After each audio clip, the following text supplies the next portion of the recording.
Oke, kita buka. Sudah muncul semua. Alhamdulillah hari ini hadir di dalam ruangan 49 orang. Yang bisa on cam, boleh on cam dong, temenin saya on cam juga.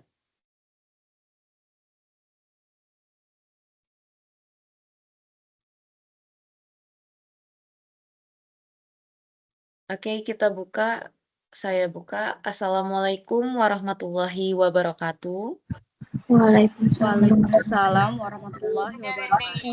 Waalaikumsalam warahmatullahi wabarakatuh. Salam sejahtera untuk kita semua. Waalaikumsalam warahmatullahi wabarakatuh. Ya, terima kasih sudah menyempatkan waktunya untuk hadir di kegiatan TUWEB ya. Untuk TUWEB di mata kuliah ini adalah mata kuliah yang termasuk kurikulum terbaru ya, di mana ada beberapa mata kuliah yang termasuk dalam mata kuliah berpraktik itu diwajibkan melakukan kegiatan namanya TUWEB. Kegiatan TUWEB ini dilaksanakan sebanyak 3 kali di sesi keempat, sesi keenam, dan sesi ke-8. Besar harapannya TUWEB ini adalah sebagai bentuk tatap muka kita, walaupun kita berada dengan mata kuliah online, ya dengan perkuliahan yang online. Jadi dengan adanya TUWEB ini kita bisa saling bertemu dengan rekan-rekan semuanya dan juga bisa saling apa namanya, berpendapat atau menyampaikan sesuatu hal yang seperti biasanya yang tidak bisa kita lakukan atau sebiasanya kita tiap mata kuliah itu hanya mengerjakan sesi diskusi, mengerjakan tugas, tapi tidak adanya tatap muka dengan tutor atau tutor di tiap mata kuliah. Nah, untuk di mata kuliah berpraktik dengan kurikulum yang baru sekarang, jadi kurikulum di administrasi bisnis di tahun ini, di semester ini adalah kurikulum yang baru. Jadi ada 3 kategori, ada mata kuliah umum, mata kuliah berpraktik, dan ada mata kuliah praktikan. Bisa rekan-rekan sekalian nanti pahami lagi untuk kurikulum terbaru ya. Jadi rekan-rekan juga semua diharapkan untuk bisa mengikuti TUWEB ini. Oke, sebelumnya ada yang mau berpendapat sebelum saya masuk ke materi? Sambil kita menunggu rekan-rekan yang lain. Silakan. Apakah ada?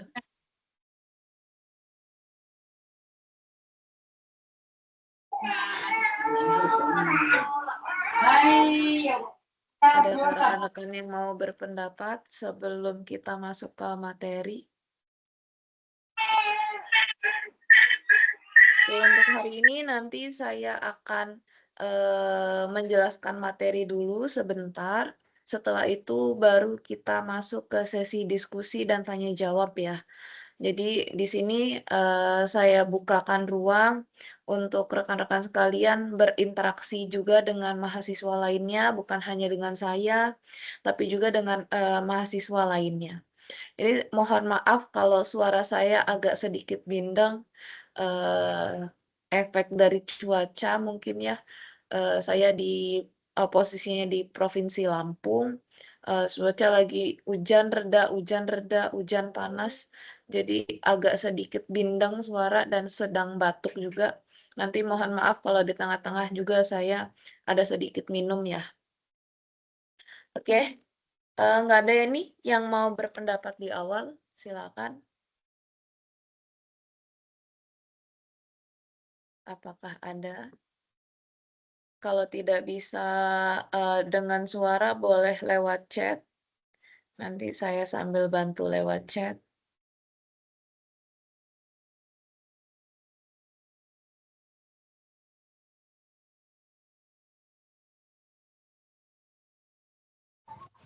Izin Ibu, Iya, silakan. apa memungkinkan untuk kami memperkenalkan diri masing-masing terlebih dahulu, Bu? Oke. Untuk itu kemungkinan nanti di akhir aja ya. Karena kan Oke, ini Bu. sesinya kita 2 jam. Jadi nanti ketika di akhir baru kita coba untuk kita saling berinteraksi seperti itu. Baik, Bu.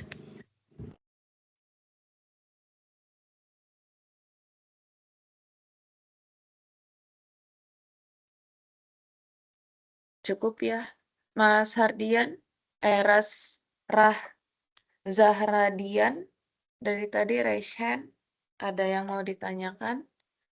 Atau ke Mbak Eka Susilowati?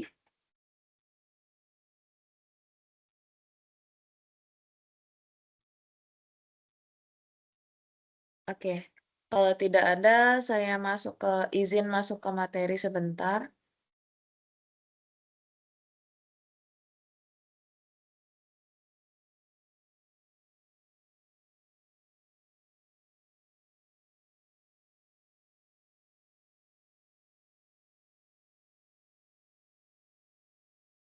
Oke, apakah share screen saya terlihat? Iya, terlihat. Terlihat, Terlihat, lihat Bu. Terlihat, Ibu. Sudah ya? Kelihatan. Oke. Saya mulai. Assalamualaikum warahmatullahi wabarakatuh. Waalaikumsalam warahmatullahi Ya, wabarakatuh. sebelumnya perkenalkan nama saya Aprida Rinaldo, SAB MSI. Kegiatan saya sehari-hari adalah guru di sekolah swasta, SMK swasta di Bandar Lampung. Mungkin kalau yang di Bandar Lampung nanti bisa kita bertatap muka. Oke, sebelumnya saya akan masuk ke materi di mata kuliah keuangan bisnis. Untuk materi kemungkinan tidak banyak. Mungkin saya sedikit mengkoreksi atau sedikit memberikan arahan untuk pertanyaan di setiap sesi diskusinya. Oke, untuk tujuan pembelajaran atau tujuan webinar di sesi ini diharapkan mahasiswa mampu yang pertama menjelaskan peran manajemen keuangan dalam bisnis yang ini sudah kita lalui di sesi 1. Selanjutnya ada bagaimana menganalisis laporan keuangan dan rasio keuangan. Ini yang pembahasannya ada di dalam sesi 2. Selanjutnya ada yang ketiga, bagaimana mahasiswa mampu memahami pentingnya arus kas dan perencanaan keuangan. Ini yang sudah dibahas di sesi ketiga, diskusi sesi ketiga. Dan yang terakhir adalah bagaimana mahasiswa mampu menyelesaikan studi kasus dan menghitung EPS serta laba ditahan.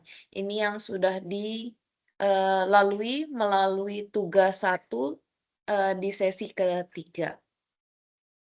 Oke, kita kilas balik dulu di soal sesi yang pertama. Selamat datang di sesi pertama. Di sini kita akan membahas bagaimana peran manajemen keuangan dalam entitas bisnis. Artinya di sini adalah yang ingin kita bahas adalah bagaimana sih peran manajemen keuangan dalam sektor bisnis, ya. Jadi yang dipertanyakan dalam soal adalah silakan mahasiswa berbagi pandangan. Bagaimana keuangan mendukung jalannya bagaimana fungsi keuangan mendukung jalannya perusahaan? Dan apakah ada contoh nyata yang pernah kalian temukan atau yang pernah kita temui? Jadi, kita diharapkan di soal ini sebenarnya adalah bagaimana cara pandang kita ketika dihadapkan dengan manajemen keuangan, ya. Apa sih sebenarnya fungsi dari keuangan ini? Apakah ada hubungannya dengan bidang-bidang yang lain? Apakah seperti di bagian pemasaran, fungsi keuangan ada hubungan nggak sih dengan bidang pemasaran? Atau bagaimana fungsi keuangan berhubungan dengan jalannya suatu usaha atau seperti apa. Ini yang sebenarnya diharapkan, pandangan mahasiswa mampu membuka wawasan bagaimana fungsi keuangan mendukung jalannya, perusahaan. Mendukung jalannya perusahaan, ya benar. Nah sebenarnya, fungsi utama manajemen keuangan itu ada 4. Bagaimana, yang pertama, fungsi keuangan itu bisa berhubungan dengan perencanaan. Bagaimana mulai dari menyusun pendanaan, bagaimana dari melakukan investasi, lalu juga bagaimana cara, mendistribusikan, suatu laba. Ini dari sisi perencanaan atau planning. Yang kedua, fungsi utama manajemen keuangan itu bisa melalui, berhubungan dengan penganggaran atau budgeting. Jadi bagaimana kita mengatur alokasi dana sesuai dengan prioritas kegiatannya. Jadi dana itu sebenarnya penganggaran dana itu, setiap kegiatan itu harus ada, prioritasnya, harus ada feedback-nya atau ketika kita mengeluarkan, dana itu, apa yang, akan terjadi? Apa laporan nanti akhirnya? Seperti itu. Terus yang ketiga, bagaimana kita mengendalikan atau controlling. Ya, di sini kita memastikan penggunaan dananya sesuai dengan apa yang direncanakan di awal, yang pertama kali tadi nggak? Sesuai nggak dengan penganggaran yang dilakukan di nomor 2 tadi? Ini juga masih bagian dari fungsi keuangan. Dan yang terakhir, di yang keempat ada dalam bentuk pelaporan atau reporting. Bagaimana kita menyajikan laporan keuangan bagi pengambil keputusan. Pengambil keputusan itu banyak orang, banyak sektor, ya. Ada di dalam internal perusahaan, ada juga di eksternal perusahaan. Jadi laporan keuangan itu bukan hanya bukan hanya berguna untuk internal perusahaan, tapi manajemen keuangan atau laporan keuangan ini juga bisa berguna untuk untuk pihak eksternal, baik itu donatur atau pemegang saham atau apapun itu.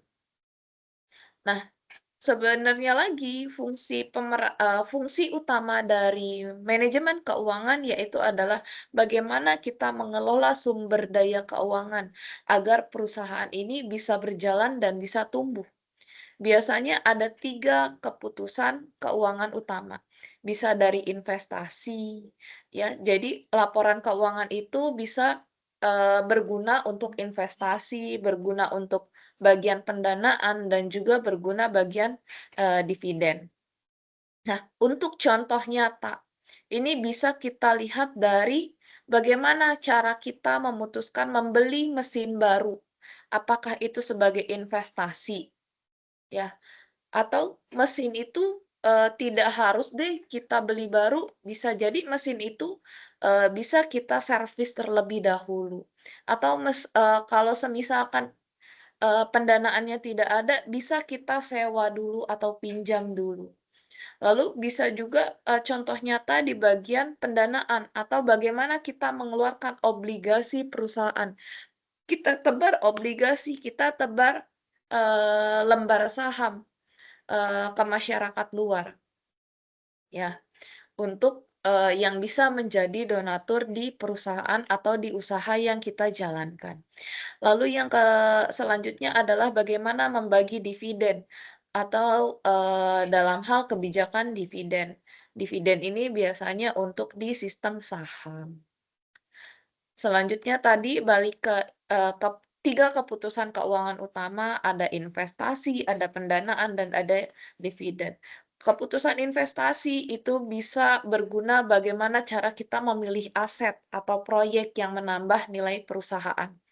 Yang bagian keputusan pendanaan, bagaimana kita mengumpulkan modal, baik itu hutang ataupun, baik itu dari hutang ataupun itu dari, ekuitas. Selanjutnya bagian dari keputusan dividen. Bagaimana kebijakan distribusi laba kepada pemegang saham atau juga ke retenasi laba seperti itu. Nah, ini untuk soal di sesi pertama. Jadi bagaimana fungsi keuangan mendukung jalannya perusahaan dan apakah kita pernah melihat contoh nyata dari bagaimana sih usaha itu menjalankan kegiatannya baik dari fungsi keuangannya. Lanjut saya masuk ke soal di sesi yang kedua. Yaitu, di sini mahasiswa mencoba, berbagi pandangan lagi, bagaimana pentingnya laporan keuangan dalam menilai kesehatan perusahaan. Penting nggak sih laporan keuangan itu, untuk menilai kesehatan perusahaan? Sebenarnya penting, karena perusahaan itu dinyatakan sehat atau tidak sehat itu bisa kita lihat dari laporan keuangannya. Bisa kita lihat dari rasio-rasio di laporan keuangan yang biasanya kalau kita lihat di laporan keuangan itu sudah tercantum di sana. Rasio, ROA-nya berapa, rasio keuntungannya berapa, rasio ROE-nya berapa, itu biasanya ada di dalam, laporan keuangan. Nah, untuk, soal yang ini, saya berbagi pandangan sedikit, bagaimana pentingnya laporan keuangan, dalam, menilai kesehatan perusahaan. Yang pertama, laporan keuangan itu bisa kita lihat menilai kinerja dan posisi keuangan perusahaan. Apakah posisi, keuangan di perusahaan itu dalam keadaan yang baik atau keadaan yang buruk malahan. Karena ketika perusahaan itu dalam keadaan yang buruk, berarti itu terdapat resiko yang akan kita ambil nantinya. Apakah resikonya adalah resiko untung atau bahkan ke resiko yang rugi. Makanya untuk menilai kesehatan keuangan perusahaan itu bisa dilihat dari adanya laporan keuangan. Kalau saya sedikit kecepatan mohon diingatkan ya. Baik, saya lanjutkan. Yang kedua, laporan keuangan itu bisa berfungsi untuk menjadi dasar pengambilan keputusan. Tadi keputusan baik dari pihak eksternal maupun pihak internal. Yang selanjutnya, laporan keuangan itu bisa berfungsi bagaimana memberikan transparansi bagi investor dan juga kreditur. Nah, ketika ditanya ditanya seputar rasio keuangan itu cuma ada 4. Ada rasio likuiditas, rasio solvabilitas, rasio profitabilitas, dan rasio aktivitas. Rasio likuiditas itu untuk melihat kemampuan membayar jangka pendek atau biasanya dipakai rumus current ratio atau CR. Yang kedua ada analisis kemampuan melunasi utang jangka panjang. Ya, bagaimana perusahaan membayar hutang jangka panjangnya. Yang itu bisa dilihat dari rasio debt to equity ratio atau DET. Ya. Yang ketiga ada dari profitabilitas. Bagaimana kemampuan perusahaan menghasilkan laba. Baik itu dari aset maupun dari ekuitas atau modal. Ya. Dari aset laba yang dikeluarkan dari aset dan laba yang dikeluarkan dari modal atau ekuitas. Dan yang terakhir ada aktivitas. Bagaimana rasio keuangan itu bisa dilihat dari bagaimana efisiensinya penggunaan aset atau total asset turnover.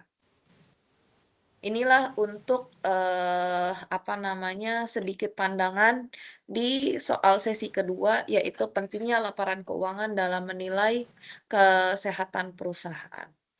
Saya lanjutkan dulu di sesi yang ketiga. Silakan nanti rekan-rekan sekalian siapkan pertanyaannya yang insya Allah jika saya bisa jawab, saya jawab. Jika tidak, saya keep dulu dan nanti akan saya jawab di di grup ya. Untuk soal sesi ketiga, Sesi ketiga akan fokus pada aliran kas dan perencanaan keuangan. Di sini mahasiswa diminta berbagi pandangan tentang bagaimana tantangan yang sering ditemui dalam mengelola arus kas perusahaan. Pada sesi ini kita juga mulai mengerjakan tugas 1, ya. Nah, bagaimana sih tantangan ketika kita mengelola arus kas perusahaan? Kita coba lihat. Tantangan umumnya nggak banyak, ya. Hanya ada 3 tantangan umum, yang biasanya dilalui ketika kita mengelola arus kas dan perencanaan keuangan. Yang pertama tantangannya pasti, di suatu saat akan kita temukan adanya ketidaksesuaian antara pemasukan dan pengeluaran. Tapi jangan Eee, panik terlebih dahulu, kita sisir terlebih dahulu bagaimana proses arus, kas masuk, bagaimana proses arus kas keluar. Karena arus kas masuk dan arus kas keluar ini harus balance, gitu. Jadi tantangan umumnya dalam mengelola arus kas ini biasanya sering ditemui panik ketika ditemukan pemasukan dan pengeluarannya beda atau tidak balance. Terus selanjutnya tantangan yang sering dilalui perusahaan itu adalah bagian piutang. Ketika piutang yang belum tertagih atau piutang yang belum ditagih oleh kantor, ya. Karena itu kan bisa masuk dalam, pemasukan, pemasukan arus kas. Ketika piutang itu dibayarkan, masuk ke arus kas. Tapi ketika piutang itu belum dibayarkan, itu masih bagian dari pengeluaran. Yang tantangan selanjutnya adalah kurangnya pengawasan pengeluaran. Jadi memang, ketika kita mengelola, manajemen keuangan, ini nggak gampang. Ya, setiap saat harus kita pantau, setiap, detiknya harus kita pantau. Setiap minggu ada laporan, setiap bulan ada laporan, per 3 bulan ada laporan, per 6 bulan ada laporan, per 1 tahun pun ada laporan. Tapi perencanaan keuangan itu penting, ya. Kenapa penting? Perencanaan keuangan itu bagian dari bagaimana kita menentukan kebutuhan modal. Apakah kita perlu menambah modal atau kita cukup dengan modal yang ada sekarang. Selanjutnya perencanaan keuangan ini penting juga bagaimana kita menilai proyek investasi. Ya, sampai di mana sih titik dari investasi yang sudah kita lakukan? Bagaimana perusahaan mengeluarkan investasi yang sudah dijalankan, gitu. Dan yang ketiga adalah menghindari adanya kekurangan dana.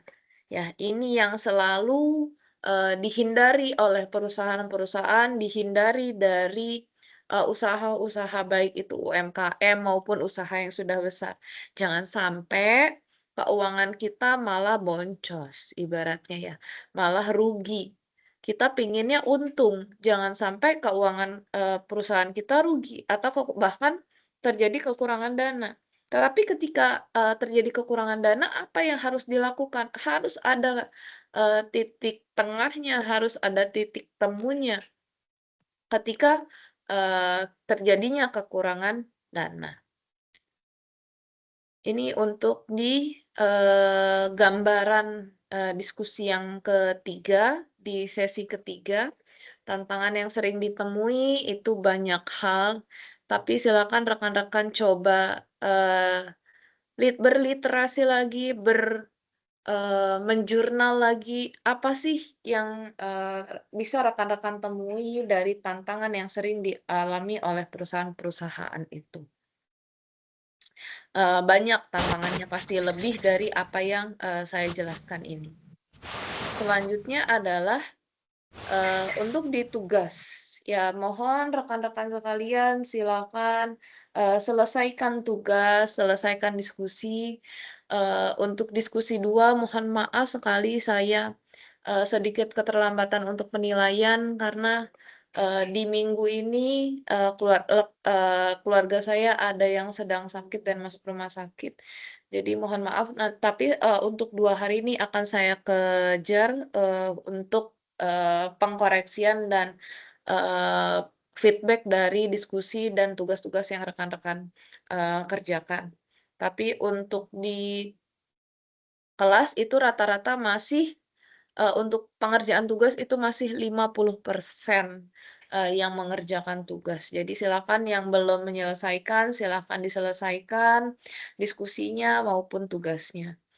Untuk yang saya jelaskan silakan diambil, dicerna dan diambil, dan boleh ditambahkan untuk lebih jelasnya.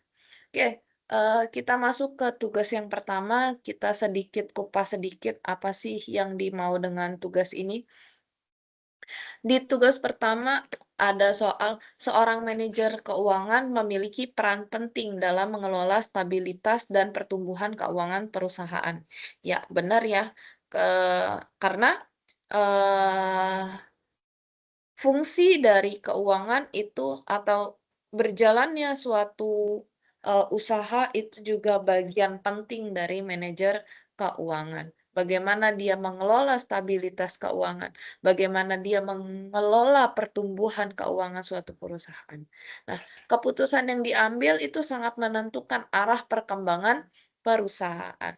Nah, di sini rekan-rekan diminta untuk menyebutkan dan menjelaskan 3 jenis keputusan keuangan utama yang harus diambil seorang manajer keuangan untuk memastikan keberlanjutan perusahaan.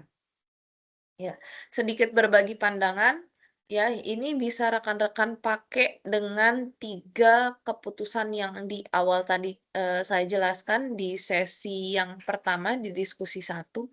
Tadi kan ada 3 jenis, putusan keuangan. Ada keputusan investasi, ada keputusan pendanaan, dan juga ada keputusan, dividen. Nah, di keputusan investasi tadi, gimana sih cara, eee, kita mengambil keputusan ya di sini kan diminta bagaimana cara orang manajer keuangan itu mengambil sebuah keputusan untuk memastikan keberlanjutan perusahaan. Ya, jadi keputusan investasi itu kan bagian dari capital budgeting.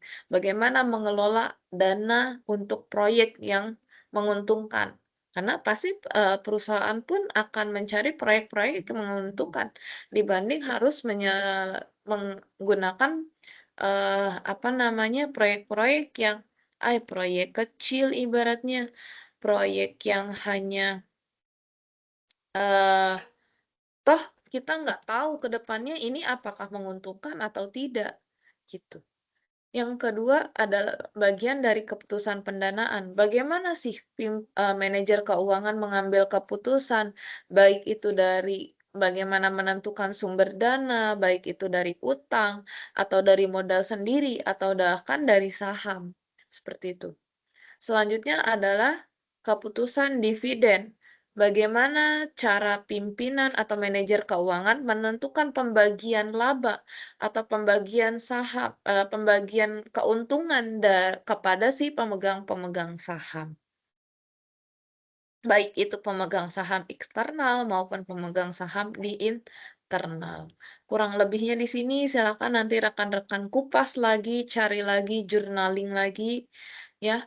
Untuk tugas silakan tugas dan diskusi silakan teman-teman coba cari literasinya yang pertama dari modul BMP dan juga rekan-rekan bisa cari dari jurnal-jurnal. Jadi sambil kita berdiskusi, sambil rekan-rekan belajar mencari jurnal ya supaya nanti tugas akhir rekan-rekan lebih mudah.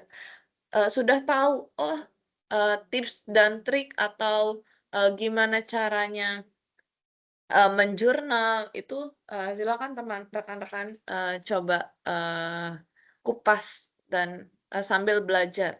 Jadi nanti di akhir untuk tugas akhir rekan-rekan bisa tahu, oh saya bisa fokusnya ke apa ya? Apakah ke bagian pemasarannya, atau ke bagian keuangannya, atau rekan-rekan mau ke pengelolaan sumber daya manusia atau sumber daya di perusahaan. Gitu. Selanjutnya untuk soal yang kedua ini sudah membahas tentang EPS ya, laba per saham.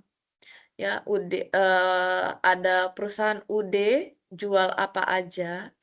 ya mengakhiri tahun dengan laba bersih sebelum pajak itu 361.000 pada tahun 2023.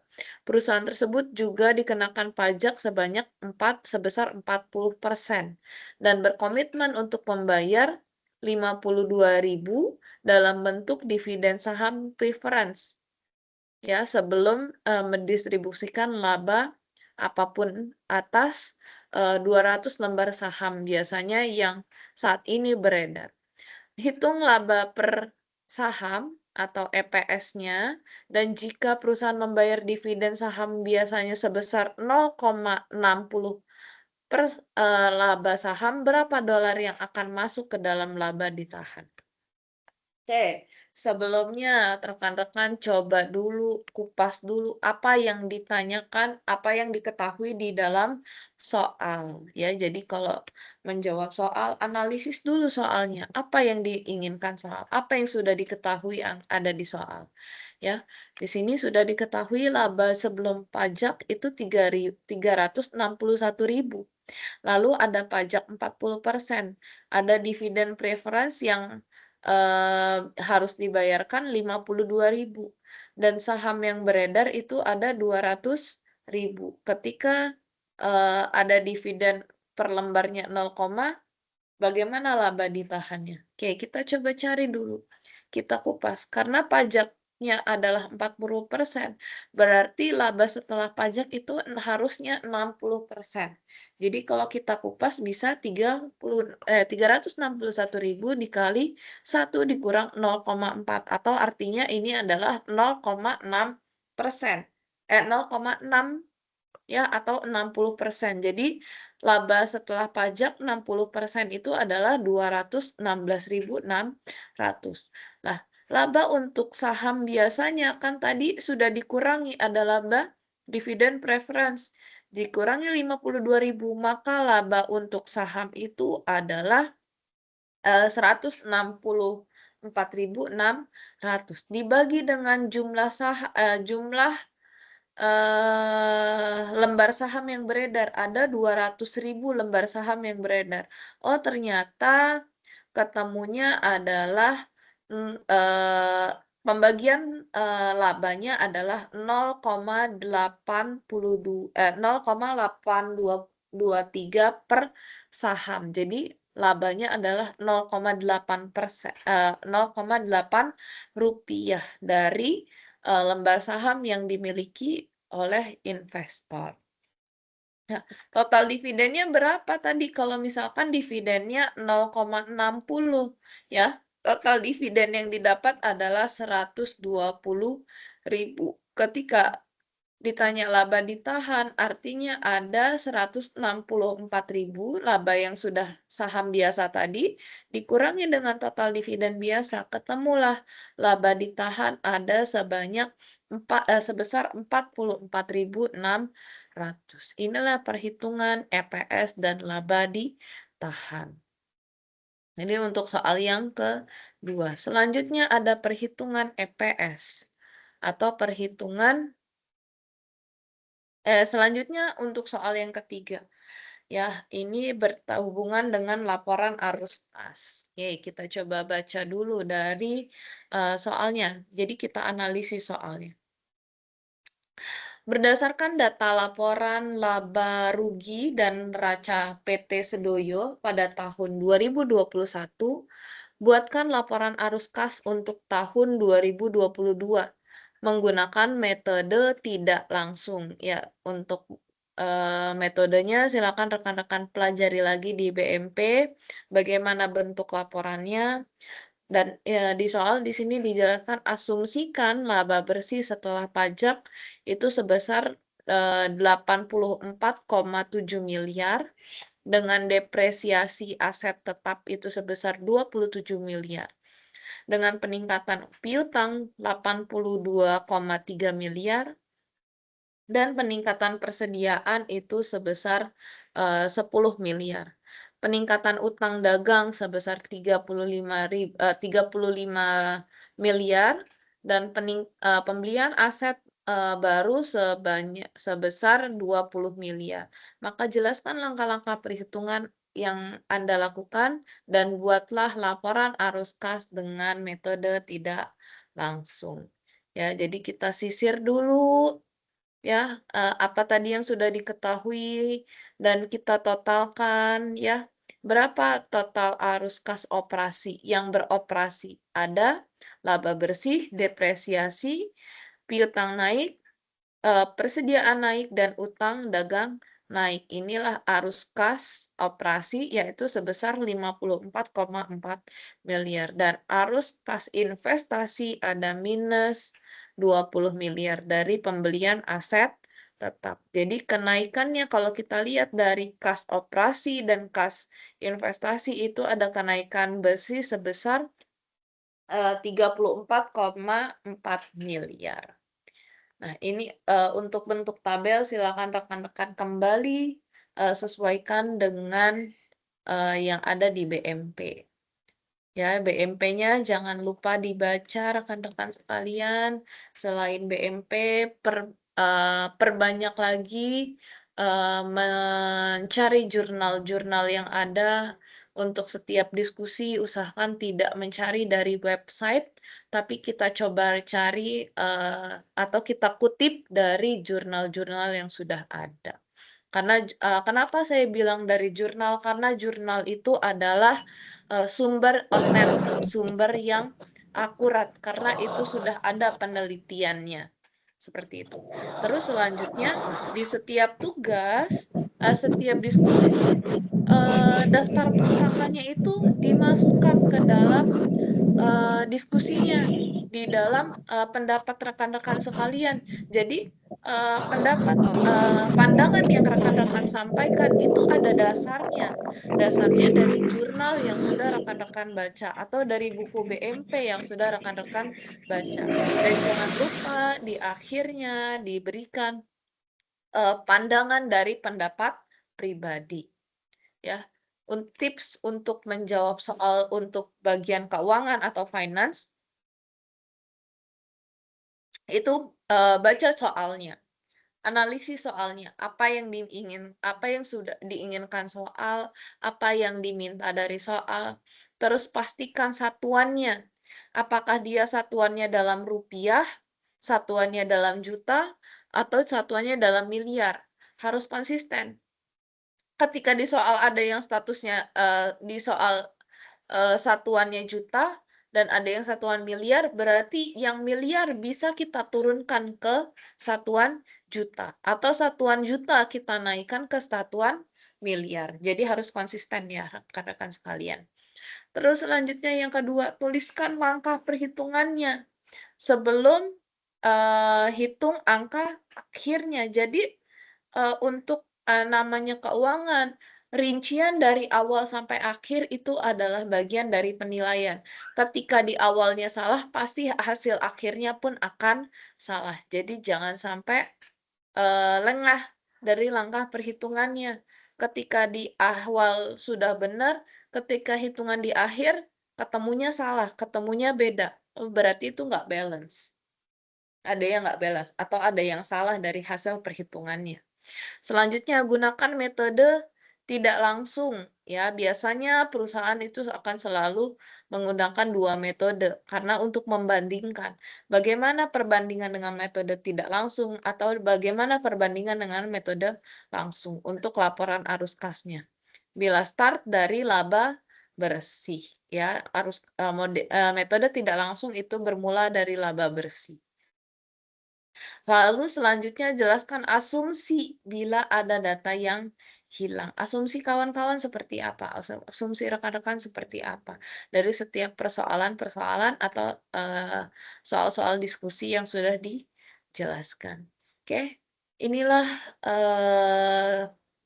perkiraan dari pertanyaan-pertanyaan diskusi. Kita tadi sudah dipersoalankan apa tantangan yang kalian temukan saat menghitung rasio atau arus kas, terus bagaimana menjalankan mencari contoh nyata di perusahaan, baik itu di UMKM atau bahkan di perusahaan rekan-rekan sekalian pun bisa digunakan sebagai data ya.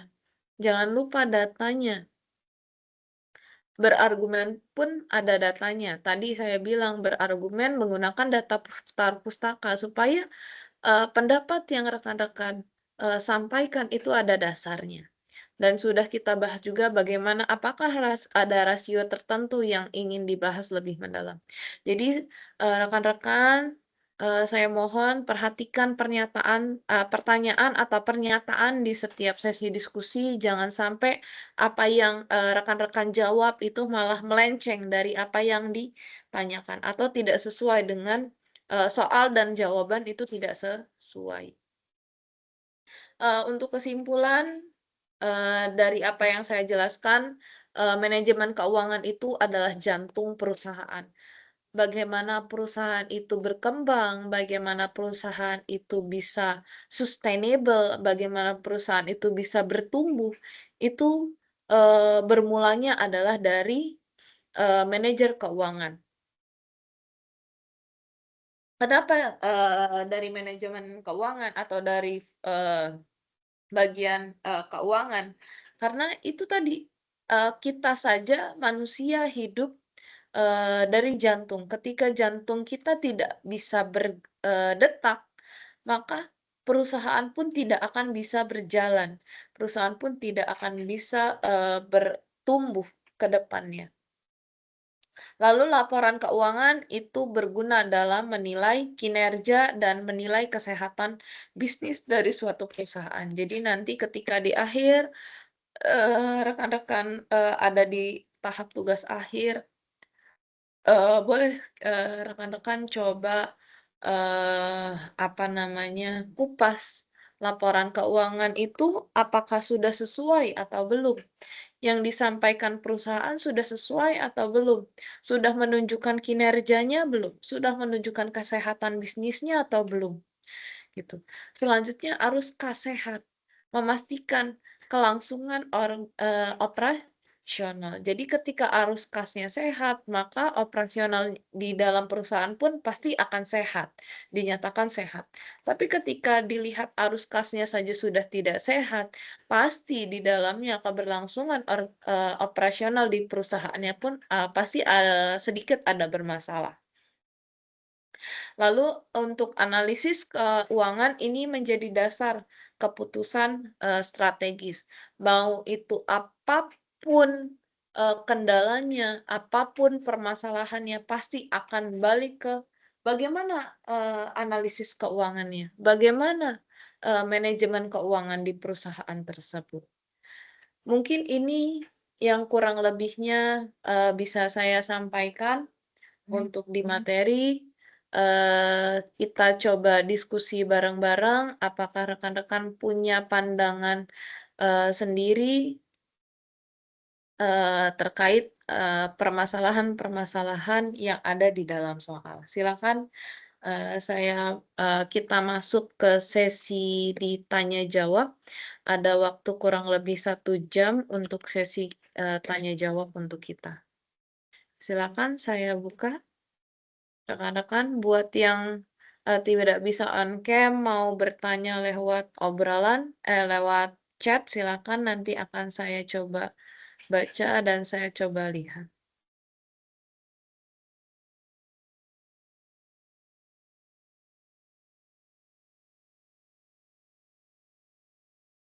Oke, di sini di chat ada yang bertanya, soal latihan dari sesi 1 sampai dengan sesi 4 ini punya saya tidak muncul, apakah berpengaruh dengan nilai nantinya?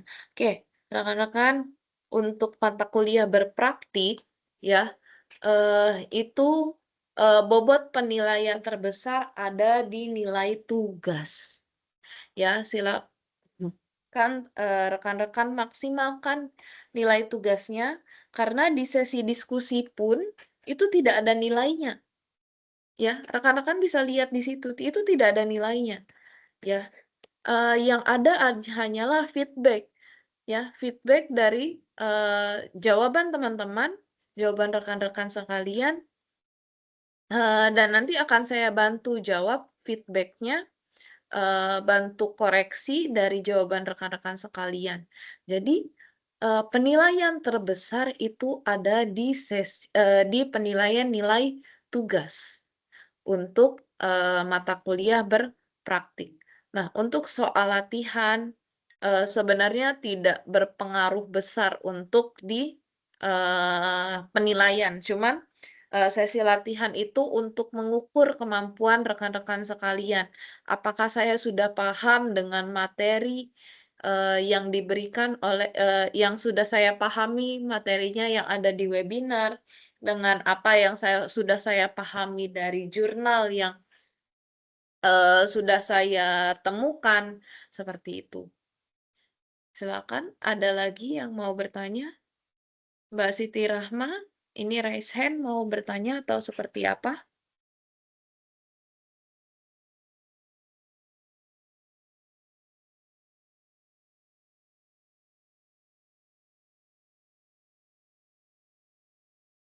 Ya, silakan rekan-rekan yang masih bisa on cam, silakan on cam. Kita masih ada waktu 1 jam lagi. Untuk web itu wajib 2 jam. Jadi di sini kita sesi sharing. Cara isi absen gimana? Nanti akan saya kirim di grup atau sekitaran di jam 20.00 saya akan kirimkan absennya. Link absen untuk hari ini. Izin Ibu, mau Iya, bertanya. Silakan. Untuk latihan kan tidak bisa dibuka nggih Ibu. Ya. Apakah kemungkinan untuk ujian kita uraian? Untuk ujian akhir ya? Nggih, betul. Untuk ujian akhir, sepertinya masih, polanya masih seperti biasanya. Apa namanya, rekan-rekan kalian, yang sudah rekan-rekan lalui dari semester awal sampai dengan semester sekarang, sepertinya untuk sistem, ujian masih hampir sama. Cuma untuk perbedaan di, sistem, penilaian. Kalau untuk mata kuliah berpraktik, itu maksimal nilainya ada di nilai tugas, dan nanti di tugas akhirnya, seperti itu. Baik Ibu, terima kasih. Selanjutnya, ini dari, Mbak Uswatun Hasanah, mata kuliah berpraktik ini seperti ambil, TMK di Kurla ya, karena hanya tugas 1 dan 2 yang paling berkontribusi. Ya kurang lebih di situ. Dan, TUEP ini pun, bagian dari penilaian sepertinya, karena, di mata kuliah berpraktik, di kurikulum yang baru ini, rekan-rekan diwajibkan memang untuk, hadir di TUEP, seperti itu. Jadi tugas utamanya sebenarnya 2, penyelesaian tugas dan juga penyelesaian, yang kedua adalah, bagaimana rekan-rekan mengikuti TUEP, seperti itu. Ibu, saya izin bertanya, Bu. Iya, boleh, silakan. Untuk mengukur kesehatan finansial perusahaan, rasio mana yang paling krusial, Bu? Untuk melihat rasio kesehatan perusahaan yang paling krusial ya? Ya, betul, Bu.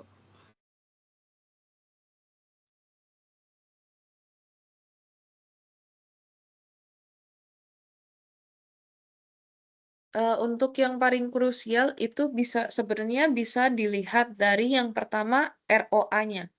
Dari keempat rasio itu sebenarnya bisa kita lihat. Dari tadi ada rasio likuiditas, ada rasio solvabilitas, ada rasio probabilitas, dan ada rasio aktivitas. Nah, gimana sih cara melihat, perusahaan itu sehat atau enggak, bisa dibandingkan dari laporan tahunan sebelumnya. Misal laporan tahunan di 2023, 2024.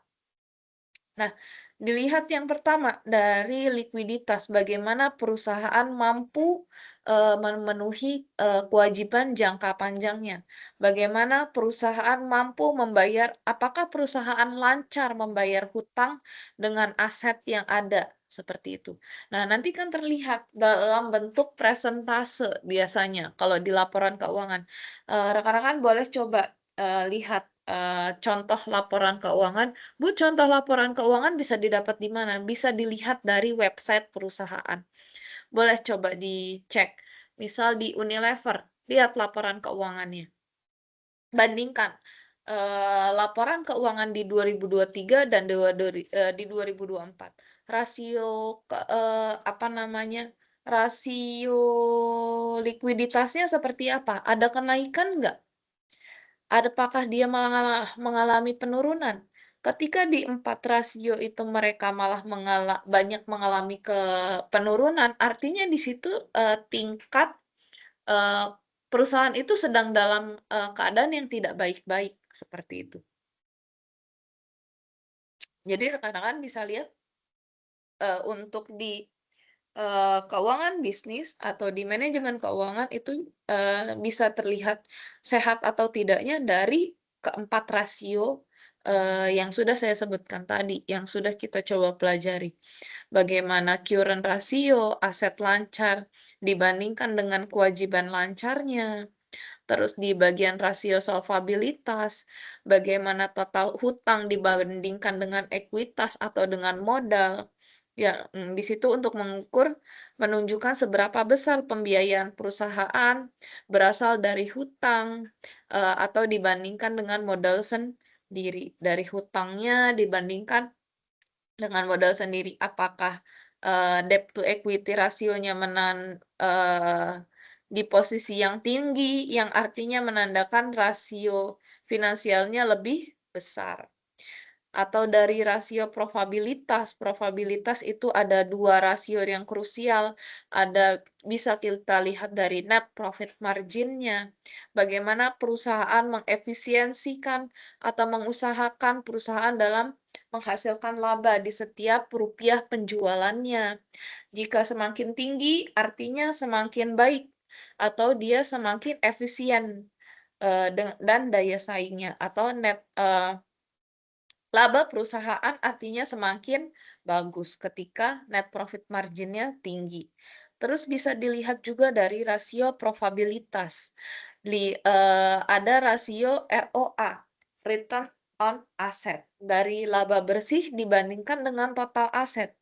Ya, itu untuk menilai efektivitas penggunaan aset dalam menciptakan suatu laba bersih. Atau yang ketiga tadi ada ROE, Return on Equity. Bagaimana melihat efektivitas penggunaan modal dalam menciptakan sebuah laba. Dan terakhir ada rasio aktivitas yang bisa diukur dengan rasio total asset turnover atau biasa disingkat dengan TATO. Bagaimana membandingkan penjualan dengan total asetnya, semakin tinggi TATO atau rasionya, maka semakin efisien. Kesimpulannya, jika hanya melihat dari rasio paling krusial secara umum, hanya itu, tiga rasio yang paling krusial yang bisa kita lihat, yaitu yang pertama dari rasio likuiditas atau current asset. Yang kedua bisa dilihat dari debt to equity ratio atau bagaimana menilai struktur modal dan risikonya.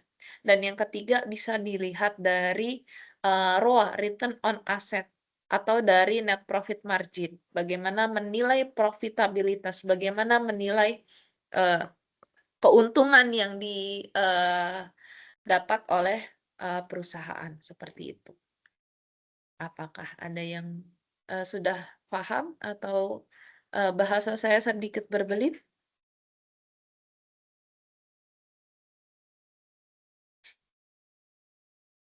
Tadi siapa, Mbak Eka ya yang tanya ya? Eka Sri Rahayu ya? Ya, betul, Bu. Ya. Bisa dijelasin lagi nggak, Bu, soal return on equity? Return on equity. Return on equity itu kan adalah rasio membandingkan laba bersih dengan total modal. Jadi perusahaan itu kan punya modal dan punya aset, ya. Eh, Bagaimana kemampuan perusahaan menghasilkan laba dari modal yang dia punya? Itu untuk return on equity. Tapi kalau dia menggunakan aset, bisa dilihat dari ROA, return on asset. Bagaimana dia menghasilkan laba bersih dari total aset yang dia punya, seperti itu.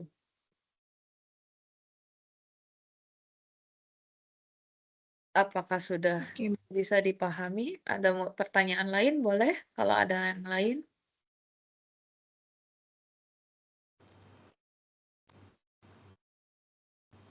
Selanjutnya saya masuk sambil jalan ya. Kalau ada yang mau bertanya langsung, silakan Bu, terima langsung. kasih. Ya, sama-sama Mbak Eka. Saya bisa sambil bertanya langsung, sambil saya baca di kolom chat untuk pertanyaan-pertanyaan rekan-rekan sekalian. Ini dari Niken Puji Lestari. Izin bertanya untuk diskusi apakah harus mengisi? Saya sarankan rekan-rekan mengisi untuk sesi diskusi, walaupun diskusi itu tidak dinilai, tapi sedikit akan saya berikan pandangan. Jadi sesi diskusi itu tidak ada penilaian, tapi bentuknya adalah apa namanya, pandangan dari rekan-rekan sekalian dari materi yang sudah rekan-rekan pelajari, gitu. Jadi jangan tidak cuman baca dari BMP, baca dari jurnal, tapi ketika rekan-rekan sambil berdiskusi, ya, diskusi pun sebenarnya tidak harus hanya saya dan mahasiswa. Misalkan Mbak Eka Rirahayu tadi menyampaikan pandangan diskusi, terus saya feedback. Tapi bisa juga rekan-rekan yang lain ketika rekan-rekan baca pandangan kawan-kawan yang lain, dan pandangan itu sedikit ada ibaratnya ada pandangan yang bagus atau pandangan yang kurang tepat, itu bisa rekan-rekan sampaikan. Jadi di situ pun untuk bisa mengukur, oh artinya rekan-rekan ini paham dengan apa yang rekan-rekan pelajari. Karena kalau kita belajar, cuman kita yang belajar sendiri, tidak kita sampaikan, pasti itu akan susah untuk belajarnya, gitu. Jadi lebih enak belajar itu kan kita baca, kita pahami, kita sampaikan, seperti itu. Jadi untuk saran saya, sesi diskusi pun silakan rekan-rekan tetap isi, walaupun di situ tidak ada penilaiannya. Jadi bentuknya adalah sebagai sarana rekan-rekan berbagi pandangan, seakan-akan ini pandangan diskusi yang saya pahami dari apa yang saya baca dan saya pahami, seperti itu.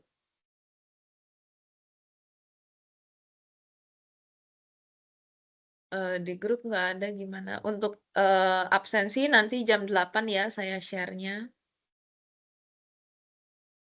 Biar rekan-rekan sekalian bisa fokus dulu ke sini.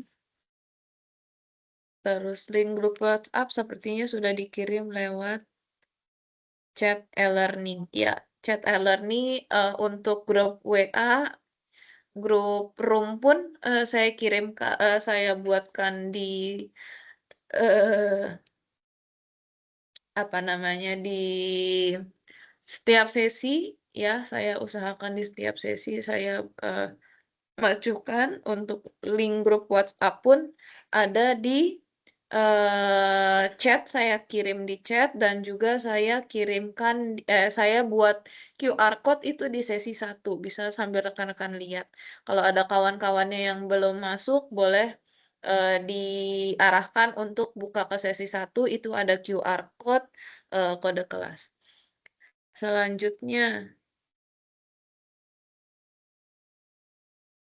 Ini ada pertanyaan dari Mbak Indah Harwati.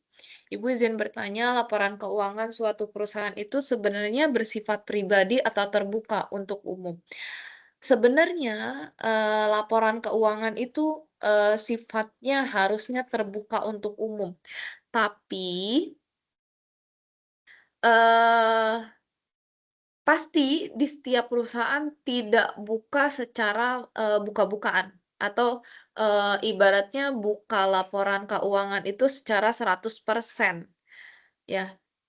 Bisa jadi, perusahaan itu hanya menyampaikan, eee, apa namanya, menyampaikan laporan keuangannya itu paling mentok di 80-90%.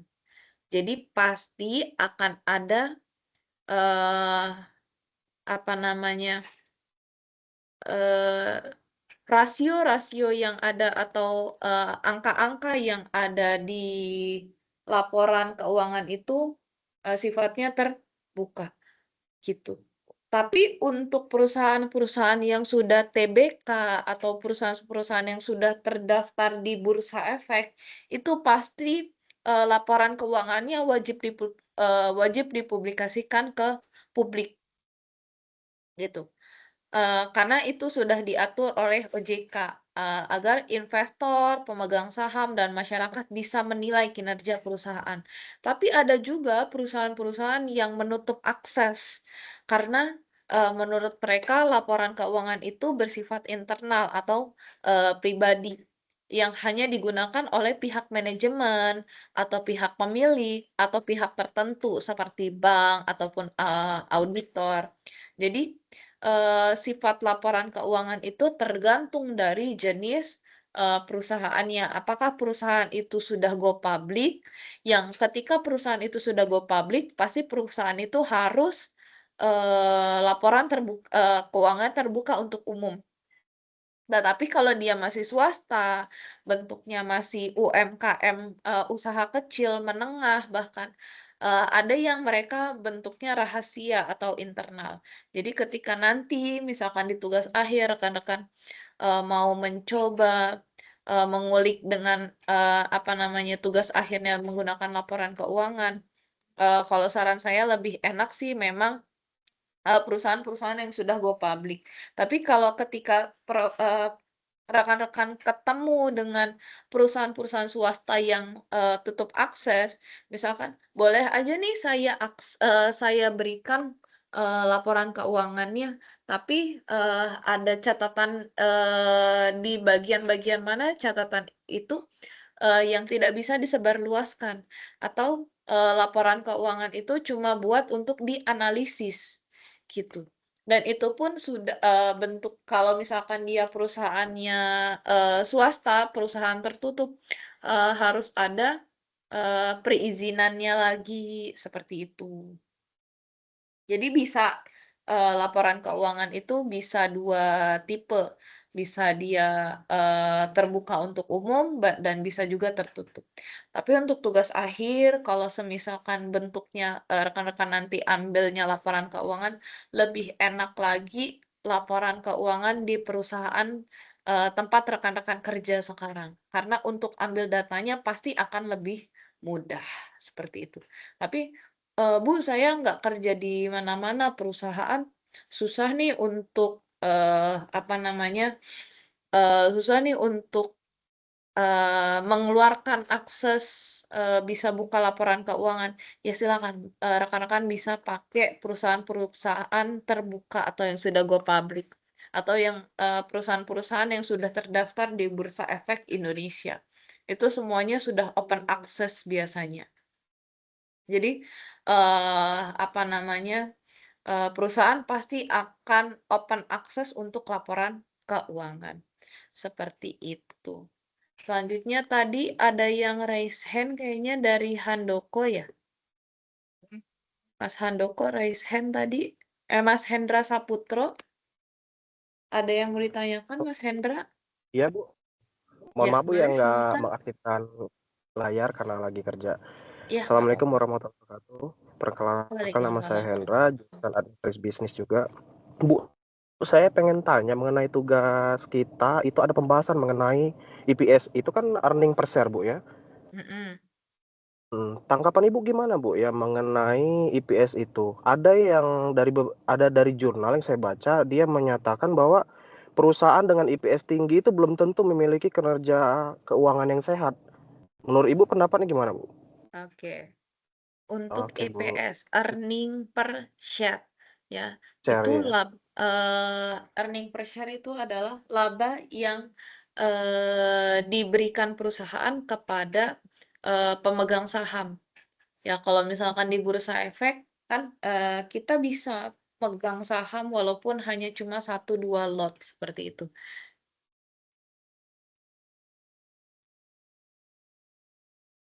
Eh, Nah, earning per share itu adalah salah satu indikator penting dalam analisis saham.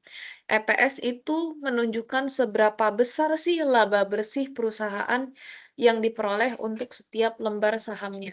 Nah, ketika EPS-nya itu tinggi, itu ada artinya. Artinya apa?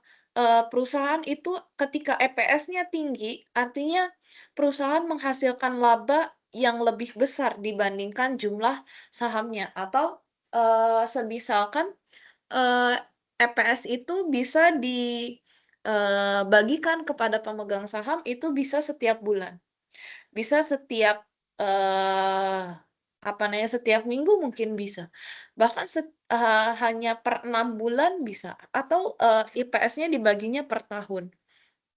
Itu tergantung dari perusahaannya masing-masing. Nah, selanjutnya ketika EPS itu tinggi, apa artinya? Artinya, kinerja keuangan dari perusahaan itu sedang dalam posisi yang bagus. Karena setiap saham harus menghasilkan keuntungan yang lebih tinggi. Ketika kita, misal nih harga satu saham 1.000, kadang kan kita pengennya, meningkat ya.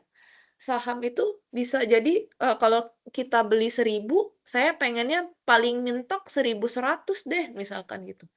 Bisa nggak, saya dapat, apa namanya, keuntungan 100 perak dari, 1 lembar saham yang saya beli, misalkan gitu. Terus EPS tinggi itu bisa juga membuat, harga saham kita naik. Ketika EPS-nya tinggi, pasti harga saham naik.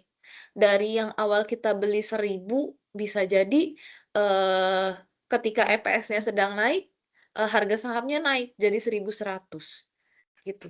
Tapi ketika EPS-nya sedang rendah, pasti harga sahamnya pun akan rendah, gitu. Jadi EPS itu ngaruhnya ke mana? Ngaruhnya ke harga saham.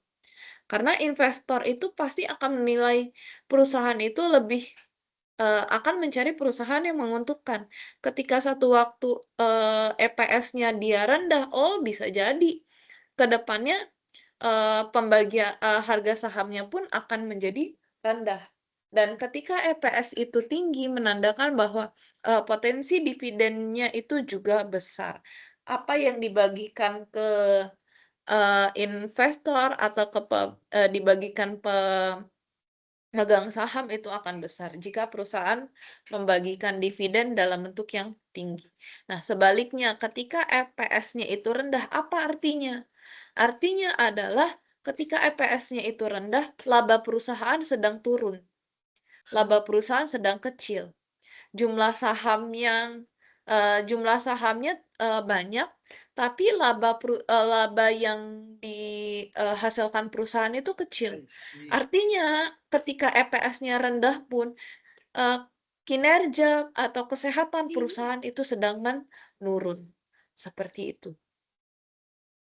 Kurang lebih kalau pandangan Berarti saya seperti itu, Mas Hendra. Gimana gitu ya, kalau Bu, ya? menurut Mas Berarti Hendra? pernyataan tadi itu berarti termasuk kontradiktif juga ya, Bu, ya? Kontradiktifnya di mana tuh? Iya, karena katanya dengan IPS-nya naik berarti nggak menjamin bahwa itu termasuk kategori perusahaan dengan kesehatan keuangan yang baik gitu kan? Ya, dilihat lagi track record-nya seperti apa. Apakah track record-nya, saat EPS-nya tinggi itu, EPS tinggi itu di setiap waktu atau tidak? Atau cuma di satu waktu doang? Jadi kalau misalkan, rekan-rekan coba lihat, cari saham, itu kan biasanya ada bentuknya seperti, detak jantung ya. Ada yang tinggi, ada yang rendah, ada yang tinggi Iya, tinggi tinggi tinggi, menggunakan chart ya. ketika itu ada yang rendah rendah rendah. Nah, itu, track record dari, apa namanya, harga saham sebelumnya itu juga bisa jadi pandangan kita, apakah, perusahaan itu dalam kondisi yang lagi sedang baik atau enggak, gitu. Berarti kalau EPS itu lebih untuk indikatornya ke arah saham ya, Bu, ya?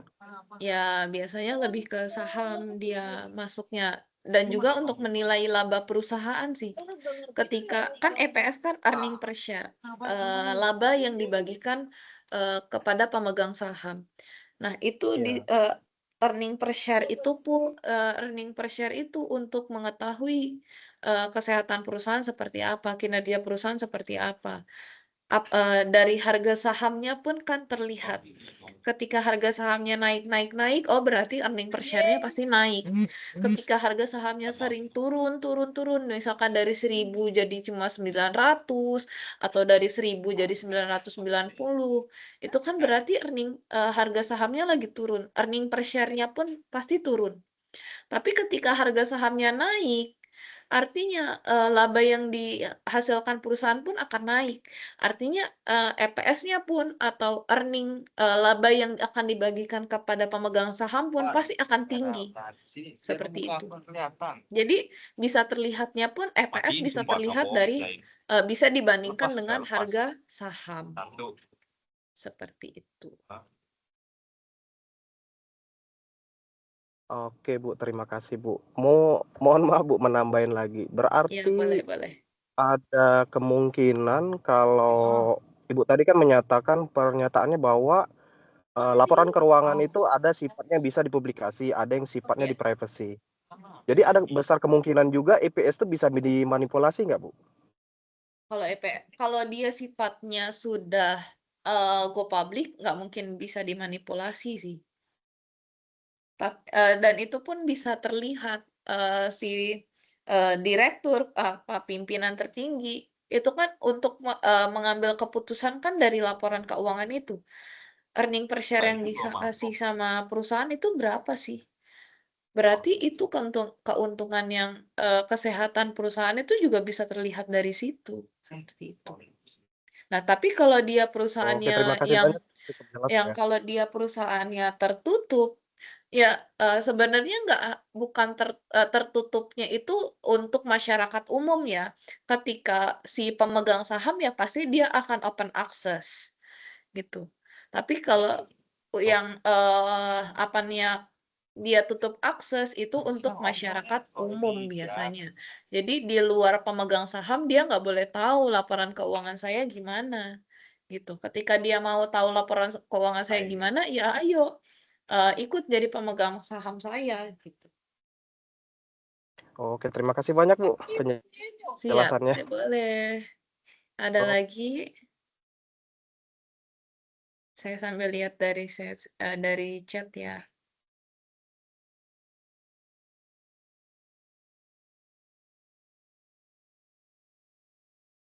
Ini dari Mbak Krisninda Anggun Larasati ya. Ada pertanyaan lumayan menarik nih. Lebih baik, apa namanya, lebih baik yang mana mendapatkan, perusahaan mendapatkan pendanaan dari hutang atau pendanaan dari saham? Kira-kira kalau menurut rekan-rekan gimana? Boleh berbagi pandangan dulu nggak sebelum saya yang jelasin? Biar kita ada interaksinya nih.